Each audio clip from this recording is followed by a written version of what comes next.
So, hello mga Kipilo. For today, this video, unbox naman po tayo from Orange App.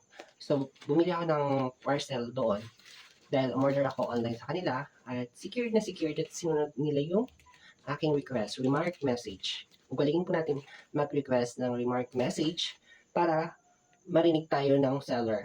At saka kung hindi sila active, make sure i-chat po natin doon sa contact seller. So, upon checking, mukhang wala namang dik akong nararamdaman. So, pinili ko kasi ito guys para sa skin problem ko. Lotion po siya. Ang brand name niya is Aveeno. Okay? Hindi po ito pinopromote. Disclaimer, I did not promote this product. I just unboxing here in this video. So, tara, buksan na natin guys. At sana, hindi nga po talaga leak kasi deep pump po to at saka malaki yung binili ko dahil syempre dalawa po kami ng partner ko yung gumagamit ng Aveeno and usually maganda naman kasi talaga ang Aveeno sa ating katawan. Diba talaga pag Aveeno absorber yung lotion tapos hindi siya malagkit, yun ang kinaganda lalo na sa mga may sensitive skin like me. Mas recommendable ko to kasi recommended siya sa dermatologist yung Aveeno brand na lotion. So, double wrap, ayan. May bubble wrap pa po.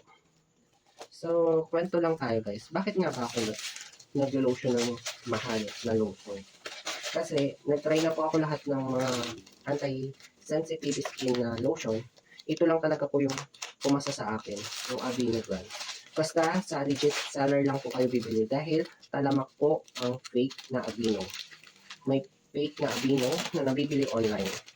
So, make sure nyo yung seller is talagang magbibenta ng tate. Ibig sabihin yung tate from States o yung product. Pwede naman po kayo bumili sa Watson, yung affordable nyo sa Watson. Mahal nga lang sa Watson.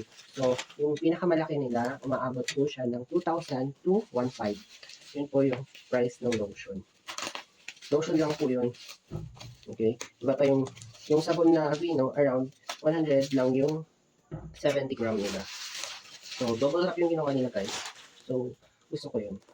So, ayan. Ayan po. O, di ba? So, tara buksan natin. Dahan-dahan lang ako guys. Baka may makat ako eh. Pass forward ko na.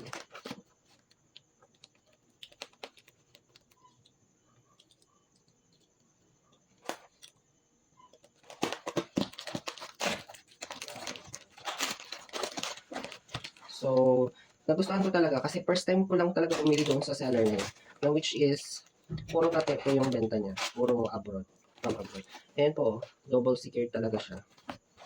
So, kung gusto niyo pong bumili, ilagay ko na lang po yung name doon sa description or sa comment section at hanapin nyo na lang po sa Orange App. Bawal po kasing i-mention yung kung ano ba yung Orange App. Kung bumibili kayo doon sa S, yun. Doon. So, yun. So, nakita ko, ito na yung laman ng box. May bubble wrap ulit. Yan po sila ka-secured, magbalat. So, wala akong nakitang leak. So, ito yung Aveeno na binili ko po online. Sa Tate Shop po to. Basta sa legit seller po to, hindi doon sa Moraita or mumurahing Aveeno. So, ayan po siya. 975 ml. Malaki po yan. Ayan. Ayan. Made in Canada. Made in Canada po siya. So, which is good. Dahil, kailangan ko kasi ito sa katawan. At nakatulong naman po talaga siya. Compare noon. Kasi ilang taon na talaga ako naghahanap ng lotion para dito sa sensitive skin ko. Kasi lapitin ako sa dry na skin, sa eczema, at dermatitis. Ayan, lapitin po ako sa ganun. Dahil isa din pong dahilan siguro dahil may SGPT at saka SGOT ako dahil may fatty liver po tayo. So, yun. So, kaya mahirap magkasakit guys. Habang bata pa kayo, enjoyin nyo yung pagkabata nyo. Pero pag once na nagka-edad na kayo at dumating sa time na marami na kayong nararamdaman, dapat handa din kayo financially. Yun lang masasabi ko. Kasi pag hindi ka handa sa financial at ang daming mong gastusin, kayo din po yung kawawa. Okay. Kayo din po kawawa. Lalo na yung mga nagtatrabaho po outside. Ayan. Wala po siyang leak. Ayan. Fresh na fresh. Tapos, expiration niya is 2025. Ayan. Ayan. 2025. Ayan po siya.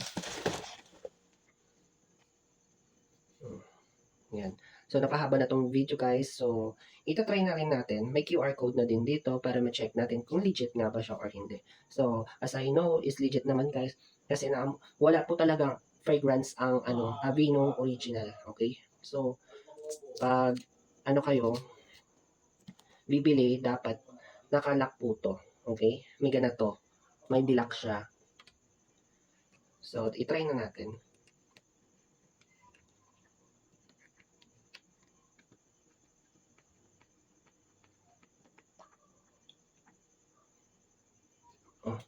Kaamoy na guys itong maliit ko na Aveeno, na which is nasa 1,000 plus po to.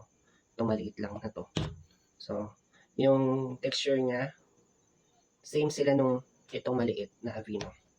So, wala po siyang amoy. So, legit po siya. Kasi ang Aveeno, never po dapat may smell or pabango yung lotion. Kasi for sensitive skin nga po siya, kaya tinawag siya na for soot, itchy, and very dryness skin. At saka, makakatulong siya malessen yung mga irritating allergies sa katawan nyo. So, hanggang dito na lang nagtatapos mga Kipilo. Don't forget to like and share and subscribe here in my channel. Bye mga Kipilo!